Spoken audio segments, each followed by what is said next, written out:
இந்த பாருங்க ரோஸ் செடி வச்சுருக்குறோம் தொட்டியில். அது வந்து அதிலே வந்து மணத்தக்காளி செடி வந்து நல்லா முளைச்சி காய் பழம்லாம் நல்லா வந்துச்சு. இந்த காயெல்லாம் அறுத்து தான் இப்போ பறித்து மணத்தக்காளி வத்த குழம்பு தான் செய்ய போகிறோம். அதனால் மணத்தக்காளி காயெல்லாம் அறுத்துடலாம். பாருங்கள் 2-3 நாளைக்கு முன்னே அறுத்துருக்கணும். இதெல்லாம் நல்லா கொத்து கொத்தாக பழுத்து வந்துடுச்சு. இதை வந்து சாப்பிட்டா ரொம்ப டேஸ்ட்டாக இருக்கும். சூப்பராக இருக்குதுங்க பழம். நல்லது சாப்பிட்டோம்னா அந்த பழம் வாய் அச்சறதுக்கு புண்ணு வயிற்றில் புண்ணு அறுக்கிறதுக்கு அதுக்கெலாம் வந்து இந்த மணத்தக்காளி கீரை இந்த காய் எல்லாமே செஞ்சு இப்போ நம்ம சாப்பிட்டோம்னா உடம்புக்கு ரொம்ப நல்லது. அல்சரு அதெல்லாம் ரொம்ப நல்லாது. அதனால் இந்த காயெல்லாம் வந்து பறிச்சிடுவோம். குழம்பு தான் செய்ய போகிறோம். இப்போ நாங்கள் வத்த குழம்பு ஃப்ரெஷ்ஷாக இருக்குது பாருங்கள். கீரை அறுத்து கடையலான்ட்டு காய வந்துச்சு. இதில் கூட ரோஸ் செடி தான் வச்சுருக்கிறோம். இது வந்து பிங்க் கலர் ரோஸு. இதுலேயும் முளைச்சிச்சு நல்லா. மணத்தக்காளி செடி எல்லாத்துலேயும் வந்துச்சு விதை விழுந்து.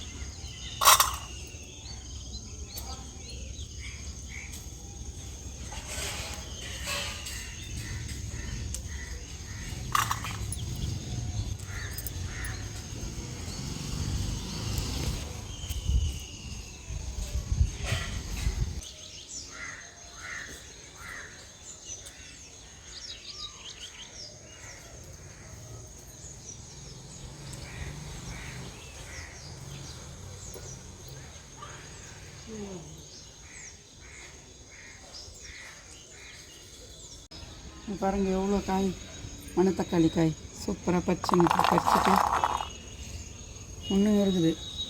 இன்னும் பறிச்சிக்கலாம்.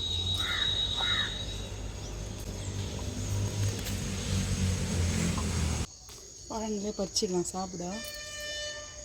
மறுபடியும் ஒரே ஒரு விதை இருந்தால் கூட நல்லா முளைச்சி வந்துருந்து. இந்த மணத்தக்காளி செடி கொத்து கொத்தாக பழுத்துட்டு இருக்குது.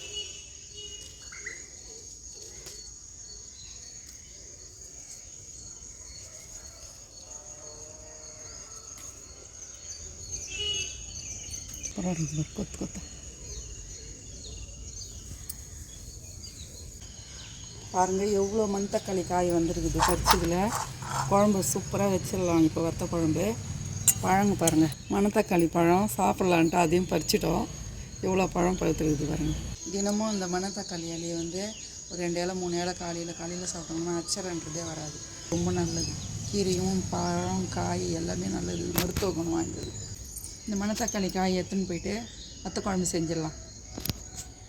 பறிச்சுன்னு அந்த மணத்தக்காளி காய் வந்து இப்போ வத்த குழம்பு வச்சிடலாம். எப்படி செய்யுதுன்னு பார்க்கலாம். மணத்தக்காளி காய் வத்த குழம்பு செய்கிறதுக்கு 2 கைப்பிடி அளவு சின்ன வெங்காயம் எடுத்து வச்சுருக்கேன். 2 பூண்டு உரித்து வச்சுருக்கேன் முழுசாக. கருவேப்பிலை கொஞ்சம். தக்காளி ஒரு 3 தக்காளி கட் பண்ணி எடுத்து வச்சுருக்கேன். எலுமிச்சை சைஸ் அளவுக்கு புளி ஊற வச்சுருக்கேன். இப்போ வந்து மணத்தக்காளி காயை நல்லா அலசி எடுத்துடலாம். வத்த குழம்பு செய்கிறதுக்கு கடாயில் தேவையான அளவு எண்ணெய் சேர்த்துக்கலாம்.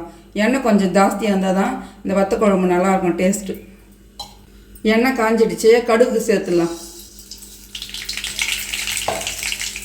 ஒரு 1/2 டீஸ்பூன் வெந்தயம் சேர்த்துக்கலாம். 1/2 டீஸ்பூன் சீரகம். குண்டு மிளகா ஒரு 4 சேர்த்துக்கலாம். சின்ன வெங்காயம் சேர்த்துக்கலாம். கடுகுலாம் நல்லா பொரிஞ்சு வந்துடுச்சு. சின்ன வெங்காயம் சேர்த்துடலாம்.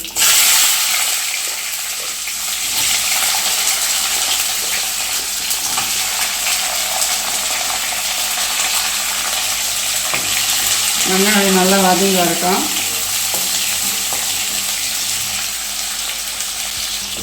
வெங்காயம் கொஞ்சம் வதங்கி வரும்போது பூண்டு உரித்து வச்சுருக்க பூண்டு சேர்த்துக்கலாம். முழுசாக தான் போடணும் இந்த குழம்புக்கு. அப்போ தான் டேஸ்ட் நல்லாயிருக்கும். நான் முழுசாக சேர்த்துடுறேன்.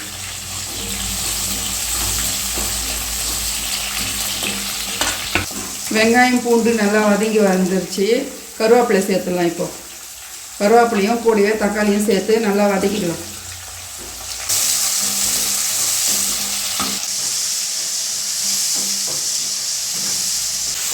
வெங்காயம் தக்காளி பூண்டு எல்லாம் நல்லா வதங்கி வந்துடுச்சு.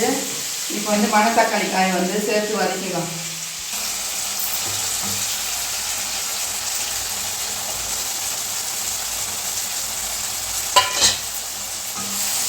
எல்லாத்தையும் சேர்த்து நல்லா கலந்து விட்டு நல்லா வதங்கட்டும். மணத்தக்காளி காய், வெங்காயம், தக்காளி, பூண்டு எல்லாம். மணத்தக்காளி காய், வெங்காயம், தக்காளிலாம் நல்லா வதங்கட்டும். அதுக்குள்ளே நம்ம புளியை கரைச்சி வச்சுக்கலாம்.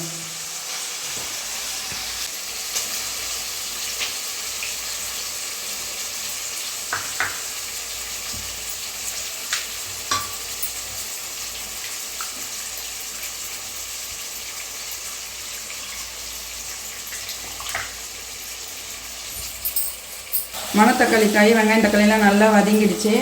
இப்போ வந்து நம்ம தேவையான குழம்பு மிளகாத்தூள் தான் சேர்க்குறேன். நான் 1.5 ஸ்பூன் அளவுக்கு சேர்த்துட்றேன். ஒரு பெரிய ஸ்பூன் அளவுக்கு மல்லித்தூள் சேர்த்துக்கலாம். 1/2 டீஸ்பூன் மஞ்சள் தூள், குழம்புக்கு தேவையான உப்பு. புளி, காரம் எல்லாம் கரெக்டாக இருந்தால் தான் இந்த குழம்பு வந்து ரொம்ப டேஸ்ட்டாக இருக்கும். மணமாக எல்லாத்தையும் சேர்த்து ஒரு நிமிஷம் வதங்கட்டும்.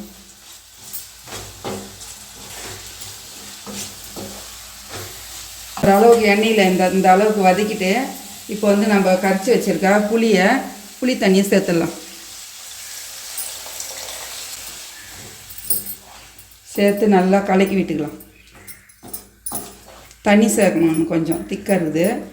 கொஞ்ச நேரம் கொதிக்கணும்ல, பச்சை வாசனைலாம் போகணும். மிளகாத்தூள், புளியோட பச்சை வாசனைலாம் போகணும். அதனால் தேவையான அளவுக்கு கொஞ்சம் தண்ணி சேர்த்துடலாம். பாருங்கள், இந்த அளவு தண்ணி சேர்த்து குழம்பு நல்லா கொதித்து வரட்டும். மூடி போட்டு வச்சிடலாம். கொஞ்ச நேரம் கொதிக்கட்டும்.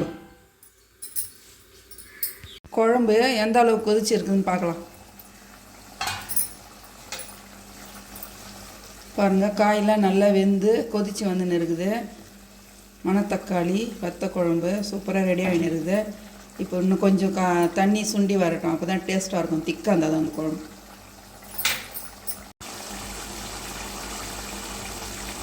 பாருங்கள், மணத்தக்காளி போட்ட வத்த குழம்பு நல்லா ரெடி ஆகிடுச்சு. திக்கான பதத்துக்கு வந்துடுச்சு. இந்த அளவுக்கு வந்ததும் ஸ்டவ் ஆஃப் பண்ணிடலாம். கொத்தமல்லி போட்டுடலாம்.